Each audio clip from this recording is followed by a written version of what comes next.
Di sini saudara, orang yang dipilih untuk melayani Tuhan, memuliakan Tuhan. Yang pertama dia harus terkenal baik.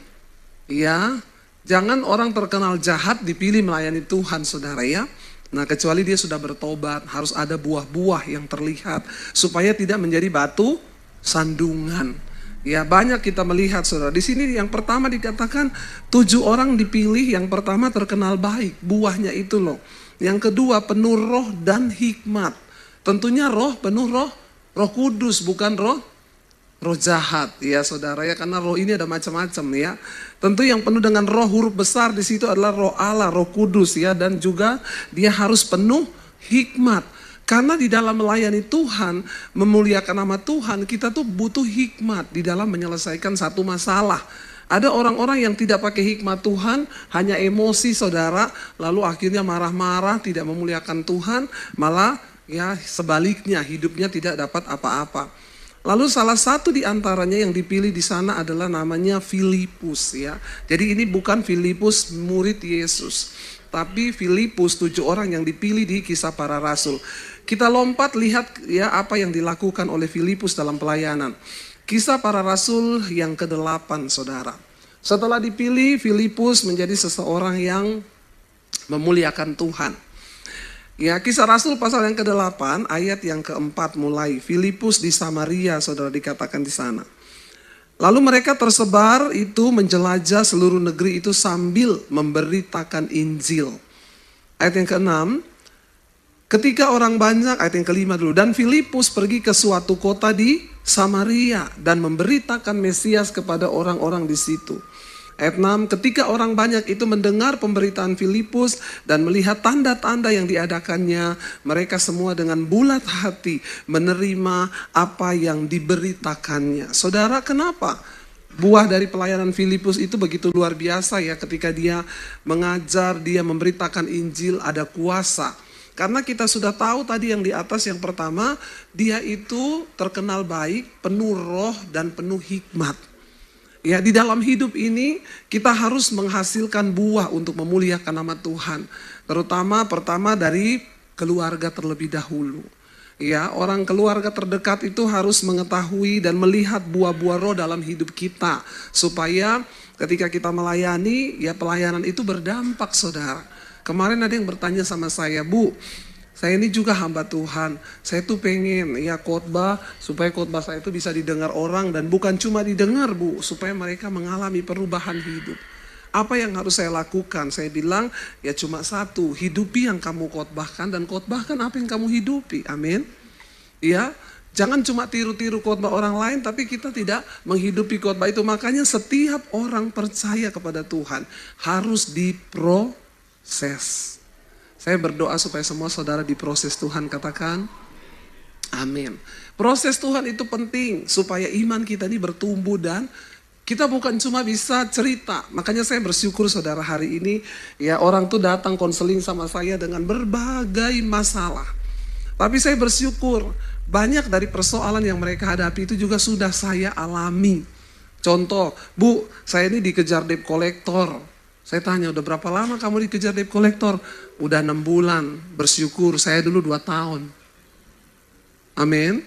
Ya, emang Bu Debbie pernah dikejar debt collector? Pernah, saudara nggak tahu kan? Ya, kita mau bayar rumah, nggak bisa bayar rumah di Jakarta. Akhirnya kita gesek kredit card, ambil uangnya tunai untuk bayar cicilan rumah. Karena saya pikir rumah lebih penting lah. Kita bayar cicilan rumah pakai gesek kredit card, ternyata bunga berbunga, gulung menggulung, gak bisa bayar. Sampai akhirnya debt collector datang ke rumah saudara. Teriakin kami dari pintu rumah.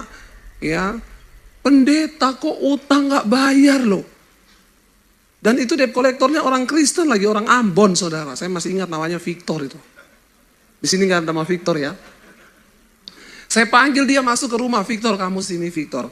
Saya tahu kamu itu disuruh nagih. Tapi ya saya sudah pergi ke bank untuk bisa nego. Kamu gak usah teriakin saya. Saya tahu dia cuma mau minta uang supaya kita gak usah bayar utangnya. Kasih aja dia duit, dia pergi itu. Ya, saya bilang bukan begini caranya. Saya juga sudah menangis sama Tuhan loh. Iya pendeta kok gak bayar utang. Saya nangis saudara, saya nangis. Saya gak pernah kabari orang tua saya di Solo, saya gak pernah telepon orang tua saya di Sulawesi. Ya saya nangis di kamar Tuhan. Kenapa engkau izinkan ini terjadi Tuhan? Saya ini hamba Tuhan loh. Ya, Tuhan tuh cuma jawab gini, kenapa kalau kamu dipermalukan? Emang kenapa kalau namamu hancur? Emang kenapa kalau kamu diizinkan difitnah, dihina? Masalah buat kamu. Nggak cukup sampai di situ. Dia lihat saya di Instagram. Oh, ini Bu Debbie diundang di gereja ini. Dia telepon itu gereja-gereja yang undang saya. Dia ngomong, ini pendetanya mana ya? Itu Debbie Basjir sering diundang di gereja situ khotbah ya. Bilang ya sama Debbie Basjir, bayar utangnya. Malu nggak saudara? Malu saya. Tapi Tuhan harus izinkan itu terjadi. Ya, saya nangis di kaki Tuhan sampai satu waktu saya sama suami saya bilang, kita nggak bisa loh kayak gini. Ayo kita duduk bersama, kita libatkan Tuhan. Duduk di meja makan, waktu itu saya ingat bersama, kita gelar semua itu kredit card, kita hitung ini utang kita berapa, kita harus berdoa. Memang secara manusia tidak ada jalan. Lalu akhirnya kami berdoa. Ya kita bilang, Tuhan ini semua utang kami waktu itu kita hitung sekitar 80 jutaan. Kami berdoa dalam nama Yesus, kami mau melibatkan Tuhan. Biar terjadi financial freedom, keuangan yang bebas, kita tidak terlibat hutang. Kami berdoa bersama, saya nggak curhat ke orang tua, saya nggak curhat ke kakak ipar untuk minta uang, saya nggak cari siapapun, saya melibatkan Tuhan. Dan Tuhan itu hidup saudara, Dia ada. Lalu kami berdoa bersama, tumpang tangan, nangis saudara. Berapa hari kemudian ada seorang ibu telepon saya, Bu Debbie saya pengen ketemu ibu ya. Iya yuk kita ketemu di mall. Kenapa Bu? Bu saya nggak tahu ya. 2 hari ini saya ingat ibu terus. Dan Tuhan suruh saya memberkati ibu. Ya ini saya kasih emas batangan 50 gram, 100 gram. Ini harganya 50 juta zaman itu. Dan ada uang cash 50 juta saya transfer ke rekening ibu. Tuhan suruh berkati saya, ibu kasih uang 100 juta. Kok nggak wow ya? Wow loh saudara, wow ya. Kita nggak perlu curhat kemana-mana kan. Tuhan itu hidup. Kenapa manusia nggak pernah lihat mujizat? Karena kalau ada masalah, engkau lari kepada manusia. Engkau nggak lari kepada Tuhan. Lalu hari itu saya terharu saudara, saya nangis, saya bilang, Bu kenapa ibu bisa melakukan ini semua Bu? Saya nggak tahu, tapi Tuhan suruh saya. Saya nggak pernah cerita ke ibu itu kalau saya punya utang 80 juta yang harus saya beresin.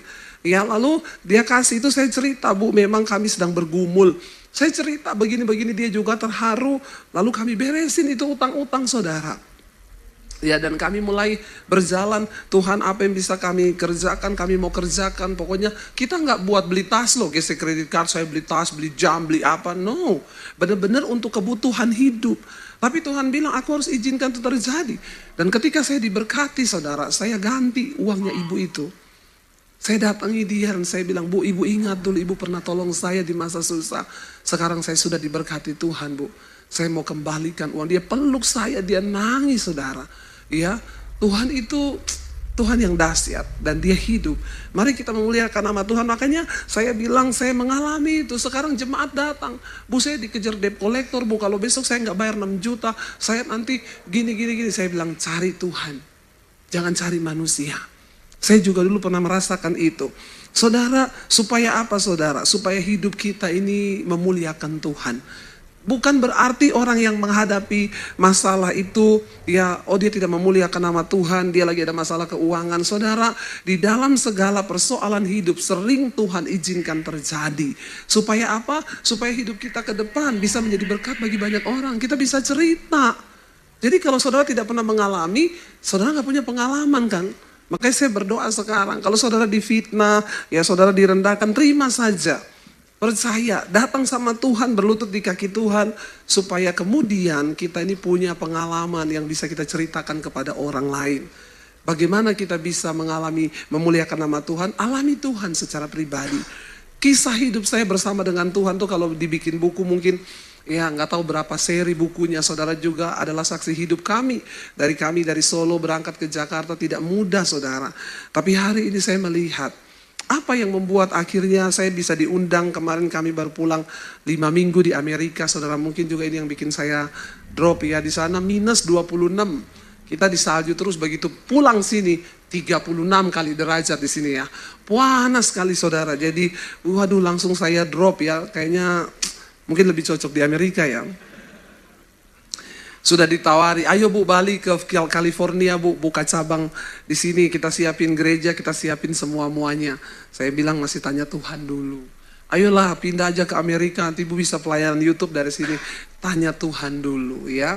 Saya melihat saudara, bagaimana Tuhan itu ya mengangkat seseorang yang memang mau sungguh-sungguh bertobat. Makanya Bapak Ibu kemarin waktu Natal di sini ya disampaikan satu tema tentang terang Yesus membawa kelegaan. Ia mengambil kisah dalam kisah para rasul, seorang lumpuh yang sejak dari lahirnya itu dia tidak bisa berjalan dan cuma ditaruh orang di depan pintu bait Allah supaya ada yang ngasih dia uang. Tetapi Yesus tahu yang dibutuhkan orang ini sebenarnya bukan uang. Yang dia butuhkan adalah kesembuhan agar dia bisa berjalan dan memuliakan nama Tuhan. Hari ini saya mau beritahu buat kita semua, Bapak Ibu yang keluarga membutuhkan adalah lebih dari uang. Yesus. Ya, kalau ada anakmu yang hidupnya susah, ya, kenapa anak ini susah? Jangan kita cuma berusaha cari orang bisa tolong dia, kasih duit, kasih pekerjaan, tapi berdoa bagaimana jiwanya itu bisa mengenal Yesus. Kenapa? Karena yang dia butuhkan itu bukan uang, bukan pekerjaan. Yang manusia paling butuhkan dalam hidup ini apa saudara? Tuhan. Ketika dia berjumpa dengan Tuhan secara pribadi, barulah hidupnya bisa dipulihkan Tuhan. Ketika dia dipulihkan Tuhan, baru dia bisa memuliakan nama Tuhan. Ya nggak mungkin seseorang itu bisa memuliakan Tuhan kalau dia tidak bertobat. Jadi pertobatan itu yang dapat memuliakan Tuhan saudara. Dikatakan di situ makanya Filipus dipilih. Kenapa? Karena dia seorang yang terkenal baik, penuh dengan roh dan juga hikmat. Hikmat itu kita dapatkan ketika apa? Alkitab berkata permulaan hikmat ialah takut akan. Tidak mungkin seorang manusia bisa memiliki hikmat Allah kalau dia tidak takut akan Tuhan. Ya, mari kita bawa keluarga kita bawa ya anak cucu kita untuk mengenal Tuhan. Karena kalau dia sudah mengenal Tuhan, sudah hidupnya itu sudahlah. Pokoknya nggak ada lah yang mustahil buat Tuhan kerjakan. Saya pelayanan di Amerika kemarin, saya ketemu dengan seorang ibu. Dia bercerita ke saya, saudara ibu muda. Dia bilang, Bu Debbie saya mau berterima kasih sama ibu. Selama pandemi, ya saya sangat diberkati dengan khotbah-khotbah ibu dan hidup saya dipulihkan. Dia cerita, hidup saya hancur Bu dan memalukan nama Tuhan.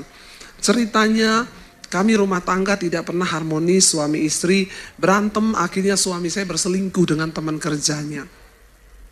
Ketika dia berselingkuh, dia nggak peduli anak, nggak peduli istri, lalu akhirnya kami makin ribut setiap hari. Sampai pada satu titik suami saya memutuskan untuk menggugat cerai saya. Lalu saya tidak bisa bikin apa-apa Bu, dia sudah menggugat, lalu diputuskanlah kami cerai, dan akhirnya dia pergi sama wanita itu. Di tengah kebimbangan hidup saya stres, saya tertekan, saya kecewa, saya ketemu dengan seorang laki-laki yang datang menawarkan perhatian dan cinta kepada saya. Apa yang terjadi? Laki-laki ini juga suami orang Bu. Dosa itu akan berakibat dosa, dan dosa. Lalu saya jatuh dalam pelukan laki-laki ini, singkat cerita saya hamil dengan laki-laki suami orang ini. Dan apa yang terjadi Bu, ketika saya hamil saya tahu saya tidak mungkin akan dinikahi karena dia juga punya istri, saya gugurkan kandungan saya. Perhatikan saudara, orang kalau dibawa pengaruh dosa, hidupnya tidak mungkin memuliakan nama Tuhan. Sebaliknya dia mempermalukan nama Tuhan. Dia gugurkan kandungannya dan di situ dia stres, dia sampai berpikiran lebih baik saya mengakhiri hidup saya dengan bunuh diri. Iblis datang menuduh semuanya sudah hancur, buat apa lagi kamu hidup? Dan dia bilang di tengah masa saya itu lagi di dalam keadaan tertekan, ada yang mengirimkan khotbah ibu kepada saya. Pertama kali saya mendengarkan khotbah ibu, saya menangis di kamar saya dan Tuhan jamah saya Bu. Dari situ saya terus ikutin semua khotbah-khotbah ibu, saya terus dekat dengan Tuhan. Akhirnya saya bertobat, saya putuskan laki-laki itu dan saya memutuskan untuk kembali hidup mencari Tuhan. Saya berdoa buat suami saya, seperti yang ibu sering sampaikan, berdoa. Jika ada seseorang di antara suami istri yang masih mau kehendak Tuhan terjadi atas rumah tangga itu, maka Tuhan pasti sanggup memulihkan. Saya berdoa dan Tuhan mengabulkan doa saya, tiba-tiba suami saya balik. datang ke rumah dan memohon maaf. Dia bilang, ternyata perempuan yang saya jatuh cinta itu ya tidak lebih baik dari kamu. Iya memang, bapak-bapak kalau mau selingkuh dipikir dulu ya. Karena saudara dipikir ya, oh itu istri saya cerewet bu, ini ya selingkuhan saya baik, kan masih bulan promosi tuh. Nanti kalau sudah habis promosinya lebih gila dari istrimu. Gak usah macam-macam ya, apalagi bapak-bapak. Ya gitu ya. Lalu dia bilang gak lebih baik dari kamu, jadi saya memutuskan untuk kembali ke kamu dan anak-anak. Lalu dia cerita, tapi saya harus cerita ke kamu, selama kamu pergi saya pun sudah berbuat dosa. Saya jatuh dengan suami orang, saya berzina, saya hamil dan saya menggugurkan kandungan saya. Tapi kalau pemulihan itu dari Tuhan, semua sempurna. Suaminya peluk dia bilang saya pun berdosa terhadap kamu, kita saling memaafkan, kita memulai dari yang baru bersama Tuhan. Saya di sana saudara, dia peluk saya, dia bilang, Bu terima kasih Bu. Sekarang keluarga kami sangat diberkati Tuhan, harmonis, setiap malam kami ikut mesbah doa. Suami saya cinta Tuhan, kami membangun keluarga kami di dalam takut akan Tuhan. Saya bilang yes, tidak ada perkara yang mustahil bagi Tuhan. Ya bahkan yang sudah bercerai pun Tuhan tuh sanggup memulihkan. Asal kita tuh mau sungguh-sungguh punya hati datang kepada Tuhan minta saudara. Dan akhirnya mereka dipulihkan. Dia cerita kepada saya, terima kasih Bu, khotbah-khotbah Ibu itu yang sangat memberkati saya. Saudara, ya lalu dikatakan di sini ketika Filipus mulai melayani mereka ke daerah Samaria, dikatakan ketika banyak orang mendengar pemberitaan Filipus dan melihat tanda yang diadakannya, mereka semua dengan bulat hati menerima apa yang diberitakannya itu. Pemberitaan firman, pelayanan kita akan berdampak ketika kita menghidupi firman Tuhan. Katakan, gak mungkin pelayanan kita berdampak kalau kita gak hidupi firman Tuhan. Dan saya mau kasih tahu, iblis itu tahu loh. Iblis itu tahu, saudara melayani Tuhan di mimbar, tapi saudara tidak menjadi pelaku firman. Sorry, iblis ketawain saudara. Ya, kenapa? Karena di luar iblis tahu hidupmu. Iblis ngomong, lihat ya, biarin aja dia pelayanan. Yang penting pulang pelayanan nih, lihat hidupnya. Buat apa saudara? Lihat kepahitan, lihat tetap gini. Kita berdoa supaya Tuhan, hidup kita ini di gereja sama di luar gereja itu sama. Ya, saya pelayanan di Tentena beberapa waktu yang lalu, seminar hamba-hamba Tuhan saudara di Poso ya. Ketemu dengan seorang ibu. Dia cerita ke saya, Bu, saya mau bersyukur sama ibu saya dan suami dipulihkan Tuhan. Jadi kami ini orang Kristen dari sananya, dari lahir sudah Kristen saudara. Terus suami saya ini Bu, perokok, ya penjudi, peminum, semua sudah ada dalam dirinya. Pokoknya ya seperti yang ibu ngomong lah. Ya kalau nggak manusia ya setan suami saya ini. Lalu dia bilang, saya tuh berdoa buat suami saya. Yang saya paling jengkel, yang bikin marah itu Bu, kalau dia tuh merokok ya. Tuh pulang ya, kalau merokok di rumah itu sudah asap, debu rokok itu di mana-mana, puntung rokok. Saya bilang sama suami saya, dia bilang, kamu tuh ya coba bertobat, sudah berhenti merokok. Lalu suaminya bilang, kalau udah kayak gitu berantem. Iya saya juga tahu, gini ribut saudara. Tapi dia bilang akhirnya Bu, setiap hari saya tuh pokoknya ribut soal rokok. Saya bersihin abu rokoknya. Saya bilang kamu telan sama puntung rokoknya. Biar enggak kotor rumah gini. Sampai satu saat dia baca Alkitab. Dia dapat satu ayat yang berkata, hai istri, menangkanlah suamimu tanpa perkataan, hanya dengan perbuatan. Dia bilang ini ayat ini ngomong ini bener enggak ya? Saya itu ngomong ke suami sampai berbusa-busa aja dia enggak tobat. Apalagi tanpa perkataan diem tok. Bagaimana mungkin suami bisa berubah? Kalau ibu-ibu, ya kita pikir karena perkataan kita suami bertobat, ya malah tambah ribut saudara ya. Akhirnya dia bilang ya sudah, tapi saya mau uji benar nggak ini firman Tuhan. Dia uji, tiap hari dia bersihin abu rokok, suaminya puntung rokok, dia bilang dalam nama Tuhan Yesus. Saya nggak mau ngomong sama suami saya lagi Bu soal ini. Tapi Tuhan dia bilang saya mau untuk suamiku bertobat. Ini terakhir saya bersihin debu rokoknya. Setiap hari dia perkatakan seperti itu. Satu kali malam-malam suaminya kerasukan saudara. Tengah malam jam 2 kerasukan. Dia kaget, dia bilang aduh Bu, saya tuh bener-bener lihat suami saya itu bukan dia lagi. Matanya merah, ngomongnya itu sudah nggak benar. Lalu dia bilang ke istrinya gini, kamu gak usah baca-baca Alkitab. Gak usah dengar-dengar khotbah, itu pendeta-pendeta nabi palsu. Lalu istrinya bilang, saya tahu bukan kamu, ini setan yang ada dalam kamu, dalam nama Yesus. Akhirnya istrinya mulai perangi. Dia bilang, Bu Debbie saya tahu Bu, saya baru kali itu ngadepi yang kayak gitu. Tapi ini waktu Tuhan, saya gak boleh lari lihat suami saya ini kayak setan. Ya, jadi dia doakan, dia tengking. Lalu suaminya itu dalam keadaan kerasukan ngomong, ambilin rokok saya. Dia bilang, di mana? Di situ, ditunjukin hampir semua sudut rumah itu dia sembunyiin rokok. Istrinya kaget saudara, akhirnya diambilin di depan istrinya, di depan suaminya, istrinya itu remet dalam nama Yesus, suamiku stop merokok. Akhirnya dia sadar paginya, nggak berapa lama saudara, istrinya terus berdoa. Dia bilang, oh berarti ini setannya mulai panas. Ya, tanpa perkataan loh. Istrinya berdoa untuk suaminya diam-diam dan sorga mulai bekerja. Lalu saudara, satu saat suaminya anfal, dia jatuh kayak orang kena serangan jantung.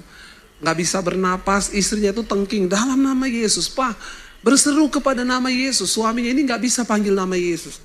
Panggil nama Yesus, mulutnya itu kayak terkunci. Ayo berseru kepada nama Yesus. Dia gak bisa berseru kepada nama Yesus saudara. Akhirnya istrinya tuntun terus. Dia bisa teriak dalam nama Yesus. Istrinya bilang, minta kesempatan hidup Pak, supaya kamu memuliakan Tuhan. Dia teriak dalam nama Yesus, lalu dia bisa bernapas. Dia bisa bernapas, dia bangun saudara. Dan akhirnya sejak hari itu suaminya itu bertobat, berhenti rokok, berhenti minum, berhenti semua-muanya. Tuhan jamah hidupnya. Waktu saya ketemu mereka berdua datang ikut seminar hamba-hamba Tuhan. Mereka melayani Tuhan. Saudara, kok gak wow ya? Wow loh, itu Tuhan loh. Bayangkan untuk bisa suruh suami berhenti rokok, minum, judi, itu siapa yang bisa? Dia bilang, selama ini saya sudah coba dengan kekuatan saya Bu. Tiap hari saya cerewetin suami saya. Bukannya bertobat, malah semakin parah. Kalau udah tersinggung dia pergi gak pulang-pulang saudara. Saudara, ibu, kita gak bisa dengan kekuatan kita, memang hanya doa. Jadi buat ibu-ibu di sini yang suamimu belum bertobat, berdoa. Minta sama Tuhan. Ya gak usah pakai mulut, kita tutup mulut. Tapi ya namanya ibu-ibu suruh berhenti ngomong ya susah ya. Bener gak ibu-ibu ya, namanya ibu-ibu itu waduh satu hari mengeluarkan 30.000 kata loh. Ya suruh berhenti ngomong. Ya tapi disinilah kita belajar menggunakan kuasa Tuhan. Ya dan dia yang sanggup. Nah di sini dikatakan saudara. Ya ketika dia memberitakan firman. Ada banyak tanda-tanda.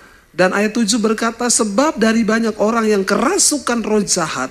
Keluarlah roh-roh itu sambil berseru dengan suara keras dan banyak orang yang lumpuh, orang yang timpang disembuhkan. Siapa Filipus ini? Dia tadinya cuma jemaat biasa, tapi dia dipenuhi oleh roh dan hikmat. Ketika diaktifkan pelayanannya di gereja, ditumpang tangan oleh rasul-rasul, ternyata Tuhan memakai dia menjadi berkat bagi banyak orang. Apa yang engkau pikir engkau tidak bisa, ternyata bisa. Ya ibu itu cerita ke saya, Bu. Kami ini dari gereja Protestan. Jadi tidak pernah saya menengking-nengking setan begitu. Tapi karena saya tiap malam ikut doa malam, ikut mesbah doanya ibu, saya ikutin khotbah-khotbah ibu, saya jadi tahu, oh ternyata kekristenan itu seperti ini. Ada satu orang di Manado juga saudara, telepon saya malam-malam, Bu Debbie, ini ada ponakan saya kerasukan Bu.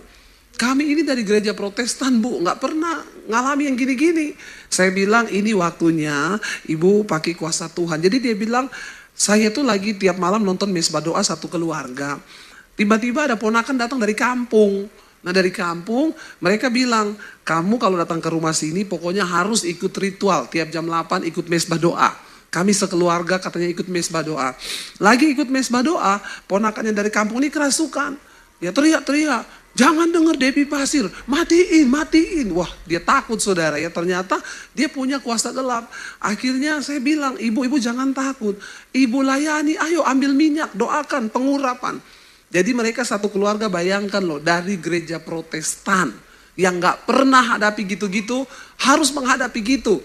Lalu akhirnya dia bilang, kami sering dengar khotbah ibu, jadi ya saya tidak takut. Saya bilang, jangan takut, ibu, ayo ibu yang layani.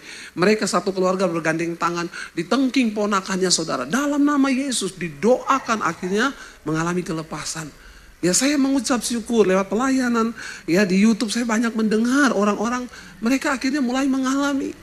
Ya siapa Filipus, dia cuma jemaat biasa.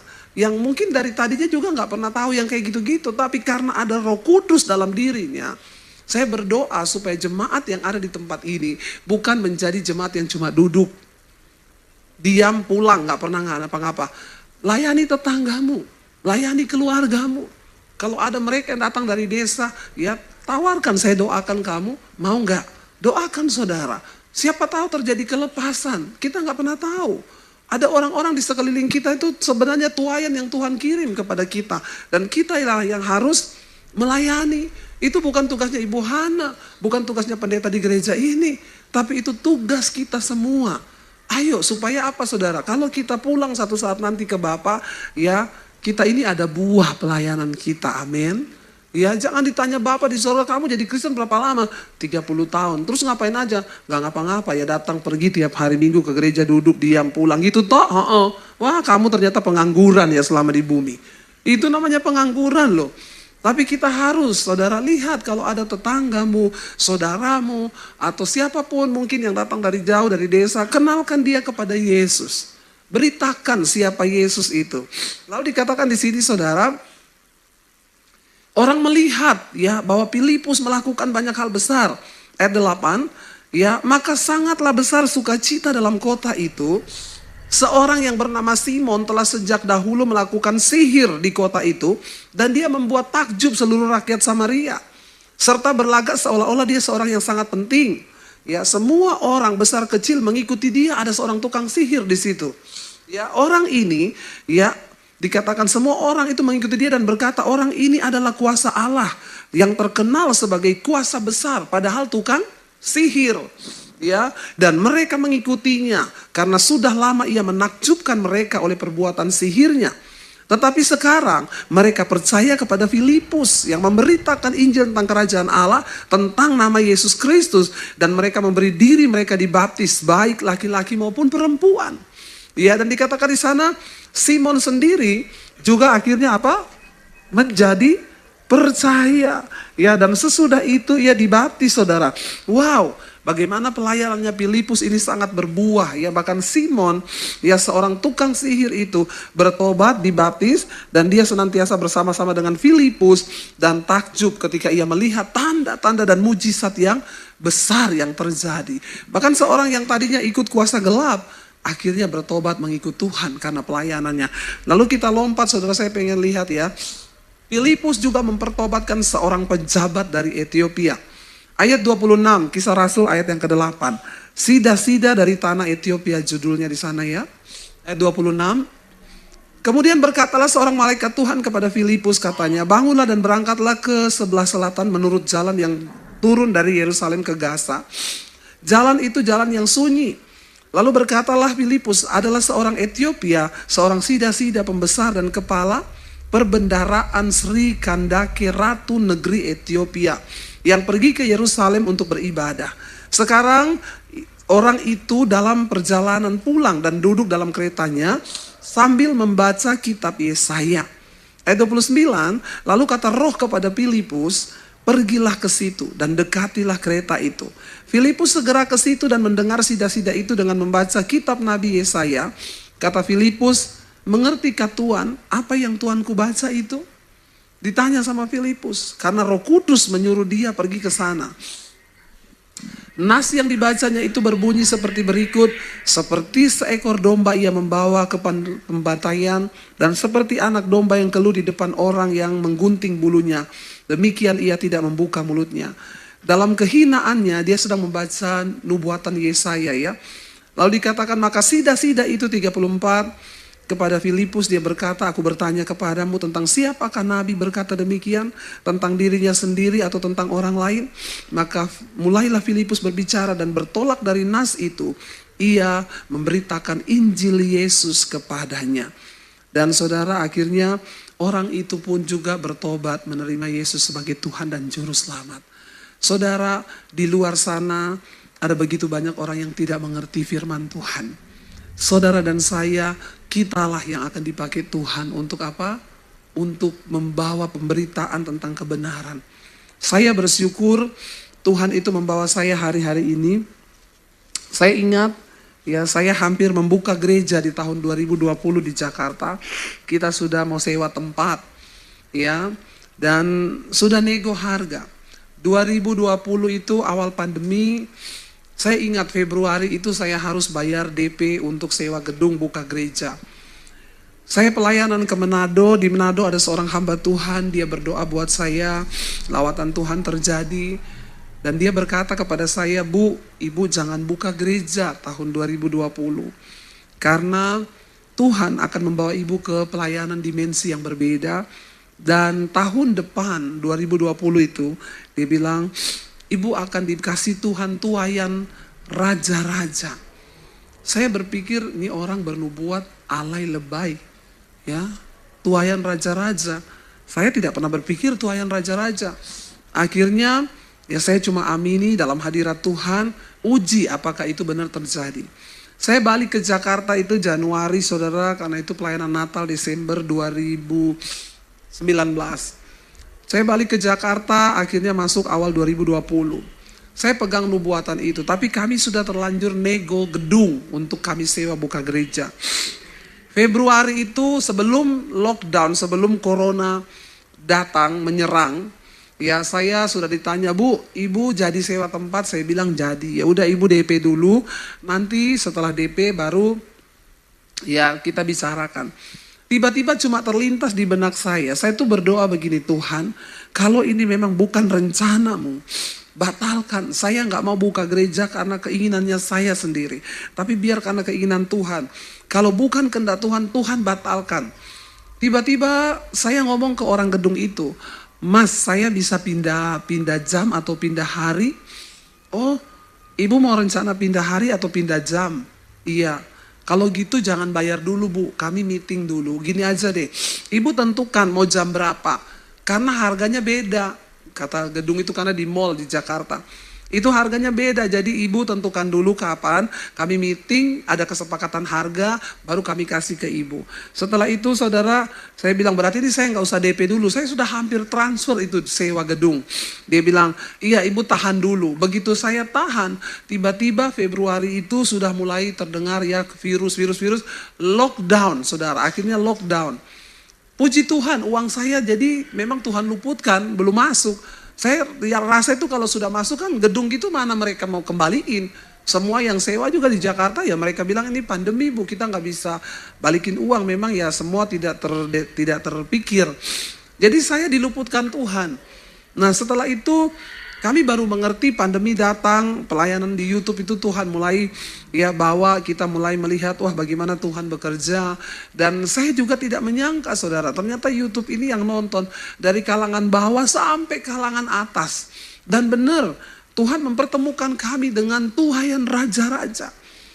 Ada begitu banyak pejabat ternyata yang ikut dengan mesbah doa. Ada begitu banyak orang-orang yang punya pengaruh. Lalu mereka mulai WA saya minta untuk datang berdoa, untuk temui. Dan saya melihat saudara, bagaimana ya seperti Filipus ini. Kita nih harus siap sedia memberikan pertanggungan jawab terhadap iman kita. Karena orang di luar sana banyak yang tidak mengerti. Dikatakan di sini pejabat ini dia baca tentang kitab Yesaya tapi dia nggak mengerti siapa yang lagi dibahas di kitab Yesaya ini. Filipus yang penuh dengan roh hikmat, dia menerangkan tentang Injil kerajaan Allah kepada pejabat ini. Lalu pejabat ini bertobat saudara, menerima Tuhan Yesus. Bagaimana Tuhan menyertai pelayanan kami saudara, saya melihat ya kita semua perlu berdoa hari-hari ini supaya terjadi penuaian. Yesus berkata, di akhir zaman, tuaian itu menguning, tapi penuainya sedikit. Saya berdoa supaya jemaat di tempat ini menjadi penuai di akhir zaman. Menangkan jiwa-jiwa. Ya, kemarin saya baru dari Bandungan peletakan batu pertama sekolah misi. Itu yang Tuhan taruh di hati kami. Kami tidak buka gereja di Jakarta. Orang tanya, Bu, Ibu buka gereja di mana Bu? Saya mau pindah ke gereja Ibu. Saya bilang gak usah, di Jakarta udah banyak gereja. Gak usah pindah-pindah. Kalau mau dengar khotbah saya ya di YouTube saja. Tapi Tuhan taruh di hati kami untuk membawa kami ke satu pelayanan yang berbeda, mencetak hamba-hamba Tuhan. Karena ya saya keliling ke daerah-daerah saudara, pelayanan, seminar hamba-hamba Tuhan di mana-mana. Kami melihat sangat miris sekali.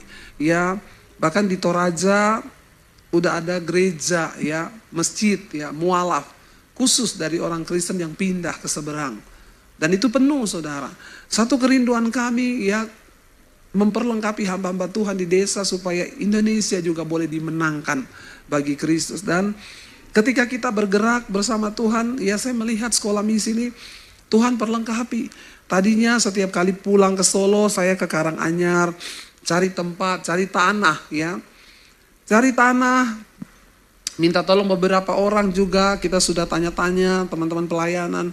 Ada yang tempatnya bagus tapi harganya mahal, ada yang harganya dapat, izinnya susah. Lalu saya tuh cuma berdoa aja, Tuhan, kalau ini memang proyeknya Tuhan, maka Tuhan pasti yang akan pertemukan saya. Bagaimana Tuhan akan memulai proyek ini? Secara manusia tidak mungkin, saya uang dari mana? Ini dari mana? Akhirnya Tuhan pertemukan, ada jemaat Mesbah Doa di Semarang, dia punya tanah 4.500. Dia persembahkan untuk sekolah misi. Dan kemarin kami sudah ke sana, kita ketemu dengan pemborong, dengan insinyur pembangunannya yang gambar, semua anak Tuhan. Dan mereka ya semua nonton Mesbah Doa saudara. Jadi Tuhan itu mempertemukan kayak puzzle itu disusun. Bahkan apa yang tidak pernah kami pikirkan, sampai ke pendanaan pun Tuhan sediakan begitu luar biasa. Itu pembangunan miliar saudara. Siapa saya? Tapi ketika kita berjalan bersama Tuhan yang besar, saya tuh menangis waktu di mobil tuh saya bilang, Tuhan secara manusia ini semua tidak mungkin. Tapi saya melihat Tuhan pertemukan kami, diberi tanah yang begitu luar biasa.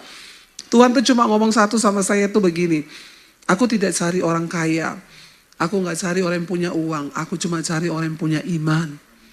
Karena semua proyek kerajaan Allah itu bisa dikerjakan dan diwujudkan hanya melalui iman. Dan saya itu bersyukur saudara melihat apa yang Tuhan buat, sekarang sudah mulai pembangunan. Semua sudah Tuhan kerjakan, belum saja dibangun. Udah pabrik kasur telepon, Bu nanti saya yang kasih semua kasurnya. Ya, Bu nanti saya yang sumbang spray bantal semua. Bu nanti saya sumbang ini.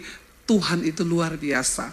Dan hari ini mari saudara kita hidup untuk memuliakan nama Tuhan. Bahkan kami bersyukur di tengah masa pandemi kita bisa membangun puluhan gereja di desa-desa.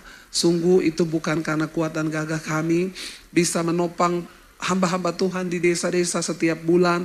Semua karena anugerah Tuhan. Dan saya percaya Tuhan lebih lagi ingin kita semua hidup memuliakan Tuhan. Bukan hanya ya memuliakan Tuhan itu bukan hanya dalam skup yang besar. Ayo di dalam rumah tangga dan keluarga kita terlebih dahulu. Kita hidup dalam pertobatan. Bawa anak cucumu untuk mengenal Tuhan. Sebab hanya ketika kita mengenal Tuhan, hidup kita dipulihkan, baru kita bisa memuliakan nama Tuhan. Mari bertanya kepada diri kita saudara. Apakah aku sudah hidup untuk memuliakan Tuhan? Apakah aku sudah hidup untuk meninggikan nama Tuhan? Apakah hidupku berdampak bagi keluargaku, bagi orang di sekelilingku? Atau sebaliknya hidupku menjadi batu sandungan bagi orang lain? Mari datang pada Tuhan hari ini. Katakan kami ingin Tuhan penuhi kami dengan roh-Mu, dengan hikmat-Mu Tuhan. Agar kami bisa menjadi orang-orang yang memuliakan nama Tuhan. Pakai hidup kami Tuhan. Seringkali dengan hal-hal yang sederhana kami dapat membawa orang datang kepada Kristus. Mulai berdoa saudara, Tuhan tunjukkan bagi kami orang-orang yang harus kami layani, yang ada di sekeliling kami. Mungkin itu saudara, mungkin itu anak, mungkin siapapun. Memberitakan tentang Yesus, memperkenalkan tentang Tuhan kepada mereka. Agar mereka boleh mengalami perubahan hidup yang luar biasa. Bahkan pakai hidup kami Tuhan, untuk menjadi alat menjangkau jiwa-jiwa. Hamba berdoa saudara, berapa banyak di antara saudara yang ingin dipakai Tuhan hidupnya untuk menjangkau jiwa-jiwa dengan karunia-karunia, dengan doa pelepasan, dengan kesembuhan. Angkat tanganmu saudara. Tuhan, Engkau melihat setiap tangan yang terangkat. Hamba berdoa, Tuhan pakai hidup mereka yang membuka hati hari ini. Tuayan begitu banyak di sekeliling kami. Biarlah Tuhan kami menjadi umat-Mu, bukan hanya datang pulang setiap hari Minggu di gereja, tapi kami menjadi orang-orang Kristen yang berdampak di sekeliling kami. Tuhan pakai setiap tangan yang terangkat hari ini. Kobarkan setiap karunia roh yang ada dalam hidup mereka. Sehingga tangan-tangan ini menjadi tangan yang menyembuhkan, tangan yang memulihkan, tangan yang membuat mujizat, Sehingga orang melihat kepada Kristus. Tidak ada perkara yang mustahil bagi Tuhan. Ketika kami sungguh-sungguh membawa hidup kami, Engkau Tuhan yang sanggup melakukannya Tuhan. Kami akan mulai mempraktekkan kuasa Tuhan itu. Menumpangkan tangan atas orang sakit dan mereka akan sembuh. Di dalam nama Tuhan Yesus. Bahwa hidup kami sungguh-sungguh dipulihkan. Segala dosa kami buang di dalam nama Yesus. Amarah, kepahitan, kebencian, kekecewaan kami buang di